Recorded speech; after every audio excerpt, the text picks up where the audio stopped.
পশ্চিমবঙ্গের সমস্ত প্রাথমিক বিদ্যালয়ে শুরু হতে চলেছে দ্বিতীয় পর্যায়ক্রমিক মূল্যায়ন 2025।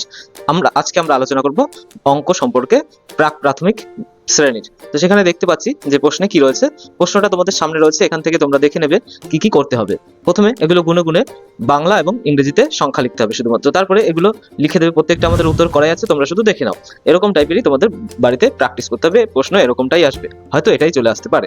তারপরে নিচের এলোমেলো শব্দগুলি পরপর সাজিয়ে লেখো। তো আমাদের এইখানে রয়েছে, এই পরপর আমাদের এখান থেকে সংখ্যাগুলো নিয়ে সাজিয়ে নিতে হবে, এক থেকে শুরু করে নয়, পরপর কোনো একটা নির্দিষ্ট সংখ্যা থেকে শুরু করে তারপরে সংখ্যাগুলো সব লিখতে হবে, ছোট থেকে বড়। তারপরে বাম দিক থেকে ডান দিকে মেলাতে হবে, সেখানে ইংরেজি আর বাংলা মিল করতে শিখতে হবে। তারপরে চলে আসবো আমরা পরের পৃষ্ঠার উত্তরে।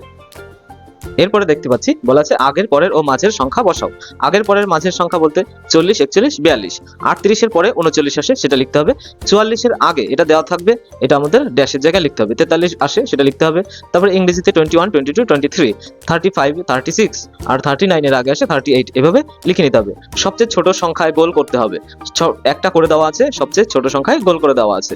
তারপরে এখানেও সবচেয়ে বড় সংখ্যায় গোল করে করো, সেখানে আমাদের ইংরেজি অক্ষরে লেখা রয়েছে, সবচেয়ে বড় অক্ষরে বড় সংখ্যায় গোল দেওয়া আছে, এখানেও সবচেয়ে বড় সংখ্যায় গোল দেওয়া আছে।